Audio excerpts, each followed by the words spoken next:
ontem aqui, primeiro me viram como ser humano e depois como alguém que poderia ser útil ou não. E eu queria de verdade contar esse testemunho e agradecer essa igreja por isso. Eu mandei uma mensagem para o meu esposo ontem e eu falei, você nunca mais esqueça dessa igreja. Porque vocês me marcaram de uma maneira tremenda. Viu? E aí, voltando a Mateus 14, quando foi nessa madrugada, Deus me deu a revelação da quarta mensagem de Mateus 14. Porque Ele me deu na pele e na prática. Irmãs, eu tenho 31 anos. Se vocês contarem para alguém, eu vou arrebentar vocês. Aí você diz, irmã Camila, mas você está tão nova. Mas é porque ainda tem gente com fé que acha que eu estou na casa dos 20. Então não rouba a fé dos irmãos. Deixa os irmãos crer. Mas em todo esse período, nunca, irmãos, nunca, eu passei uma madrugada que me fez pensar no vale da sombra da morte, como eu passei essa madrugada. Eu tive um comportamento que o meu corpo perdeu o controle. Eu tremia tanto, eu comecei a ter espasmos. E comecei a pré-convulsionar. E eu não conseguia parar. E a minha companheira de oração, a Andréia, eu não conseguia chamar ela, eu não conseguia pedir socorro. Mas ela com sono muito leve, já dormindo, preocupada pela maneira que me viu, acordou por causa do movimento. O lençol de hotel faz um barulho muito grande. Porque toda vez que você se mexe, é um tipo de algodão diferente. Os bons, né? E vendo que eu não parava, acendeu a luz, levantou e me viu naquele estado. E imediatamente ligou para a Silmara e para a Simone. A Silmara e a Simone são pessoas que eu tenho, eu quero a felicidade delas como eu quero das minhas irmãs. Elas são muito mais do que os olhos podem ver. Tanto que quando eu cheguei já passando mal no aeroporto, eu não sabia se era elas, que eu não tinha me lembrado que era essa mesma festa do ano passado. E aí eu falei até para a André que está comigo, eu falei, vai ali naquelas duas louras e pergunta se elas estão esperando Camila Barros. E se elas não estiverem, manda dizer que eu estou aqui assim mesmo. Porque eu não me lembrava que era aqui essa igreja, mas a gente criou um relacionamento. E eu já falei, vou colar com elas, agora. Mas era eu mesmo, e era elas mesmo. Enfim, então ela ligou para elas e essas meninas foram lá, 3:30 da manhã. Irmãos, eu perdi o controle do meu corpo, eu não parava. Naquela hora eu vi que eu estava entrando no vale da sombra da morte. Porque eu perdi o controle do meu corpo, eu perdi a pressão, eu me arrepiava, a febre interna, a minha língua querendo enrolar, a minha boca seca, meu olho querendo virar e eu clamando o sangue de Jesus em pensamento. E eu não queria ir de jeito nenhum para o hospital, pode me chamar de maluca, mas eu senti que eu não tinha que ir. Contudo, eu disse para elas, manda elas virem aqui, porque eu pensei, se de tudo eu desmaiar qualquer coisa, o carro já está aqui para me levar. E fui. E essas meninas chegaram. Só que eu fiquei num estado tão crítico que eu não conseguia levantar da cama e elas não tinham como me tirar. De tão ruim que eu fiquei, porque eu fiquei inapalpável. Então elas ficaram em volta de mim.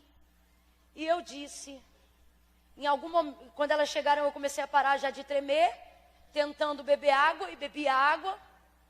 E eu disse para elas, desesperada, comece a cantar hino da harpa. E cante baixo, porque eu não quero ninguém vindo aqui para interromper. Falei, cante baixinho. E elas começaram a cantar. E a Silmara, muito ligada, falou, vamos cantar hino de sangue. E começou a cantar. A Andréia começou, Cristo cura sim. Cristo cura sim. Daqui a pouco emendaram o hino de sangue. E começaram a cantar, pedindo o Senhor para queimar e cantando. Cantaram de 3 a 4 hinos da harpa cristã. Quando elas estavam findando o terceiro, irmãos, eu me levantei por impulso da cama, do vômito, e comecei a vomitar como nunca, sem brincadeira. O que foi aquilo? Muita coisa, irmãos, muita coisa. Não deu tempo da Andréia trazer a lixeira do banheiro, e foi.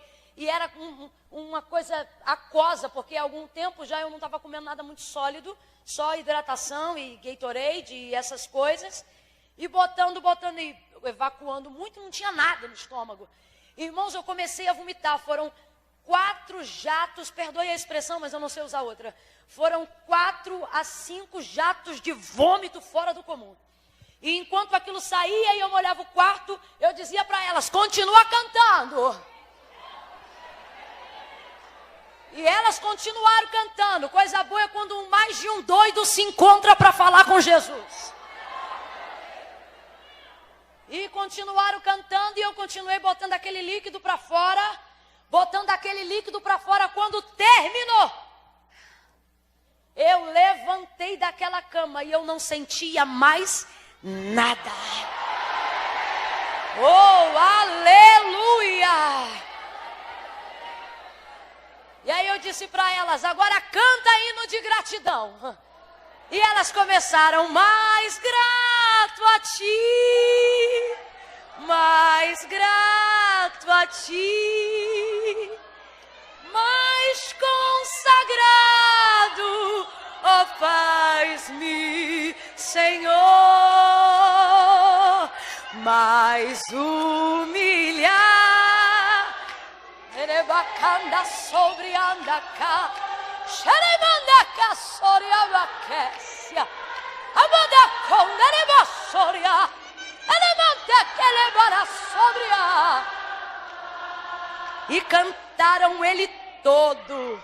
É o 390 esse? É o 390 o mais grato? Quem lembra? 370. Cantaram ele todo, irmãos. Aí eu fiquei doida, porque você pensa, um crente pentecostal que vive o ministério itinerante há mais de 10 anos, só sabe o que é igreja, só vive para a igreja, só prega de igreja, né? Se vê 4 dias neutralizado, limitado, daqui a pouco não sente mais nada, eu comecei a pular dentro do quarto. E comecei a pular e bater palma e marchar e falar em língua. E elas também se alegraram com a minha vitória. E começamos a levantar palavras de oração de gratidão a Deus. E eu comecei a fazer a citação de salmos de livramento. No meio daquilo tudo, irmãos, passou um filme pela minha cabeça. Aí exatamente 6 dias atrás eu falei com a Andréia, vamos começar comigo um propósito de oração e jejum. Porque o Senhor falou comigo que Ele vai me dar livramento de algo que vem aí terrível. E eu entrei num propósito de oração e jejum, para que o Senhor me desse livramento. Eu só orava por isso e entregava o propósito dizendo, Senhor, eu estou confiando minha vida em teus cuidados, eu estou te pedindo livramento. Me dá livramento. Quando chegou no 4º dia, que foi a entrega do propósito de jejum que o Senhor me deu, eu fui pregar num culto, na conferência de uma amiga, e quando chegou lá eu preguei, quando terminou tudo, veio um daqueles vasos preciosos, impuseram as mãos sobre mim, e só falou isso.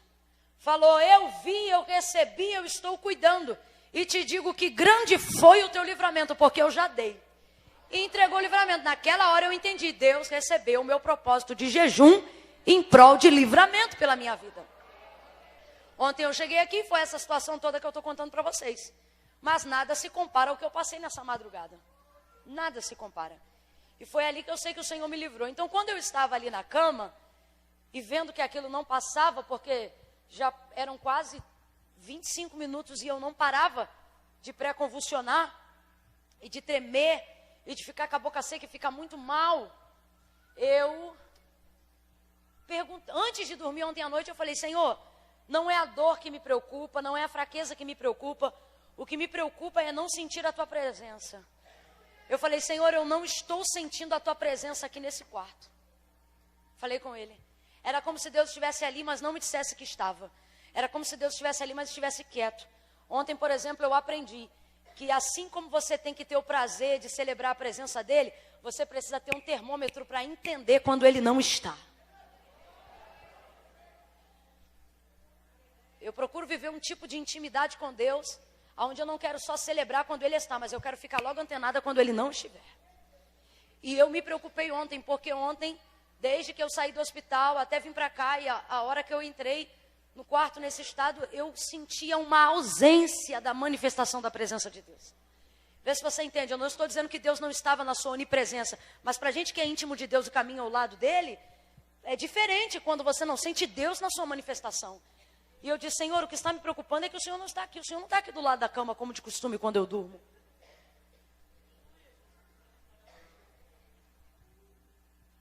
E aí, fui com essa preocupação. Quando eu comecei a passar mal de madrugada, eu disse, Senhor, o Senhor não está aqui, quando é que o Senhor vai chegar? Eu estou te esperando. Eu estou te esperando. Aí o Espírito Santo veio e falou assim, na 4ª vigília da noite ele aparecerá. Eu já estava meditando, como disse para vocês, alguns dias em Mateus 14. E em Mateus 14 vai dizer que quando o barco estava açoitado pelas ondas e a tempestade açoitava o barco, e eles olham para o mar e veem Jesus, mas pensam que é um fantasma. O texto diz que ele vem andando sobre as águas e era aquela a 4ª vigília da noite. A 4ª vigília da noite é a última vigília da noite. Diga comigo, a última vigília. Diga, a última hora. Diga de novo, a última hora. Eu quero que você grave isso no seu coração. A 4ª vigília da noite é a última hora.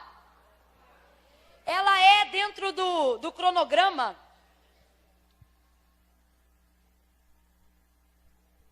A última vigília de 3 da madrugada às 6 da manhã. Eu comecei a passar mal às 3. Aí a Bíblia vai dizer que eles estavam chegando, Jesus estava chegando pelo meado da 4ª vigília. O Espírito Santo falou comigo quando eu pensei que já não tinha mais jeito. Ele vai aparecer na 4ª vigília. Quando elas começaram a cantar, e eu comecei a melhorar e coloquei para fora tudo aquilo que já contei a vocês. Logo que eu fiquei bem, a primeira pergunta que eu fiz a Andréia foi, Andréia, me diga que hora é essa agora? E ela disse 4h10. Eu falei, é a 4ª vigília da noite.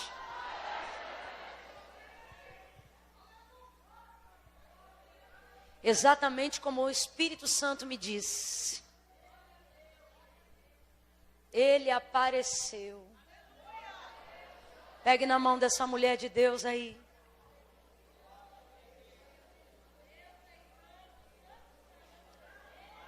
Diga para essa pessoa, nem que seja,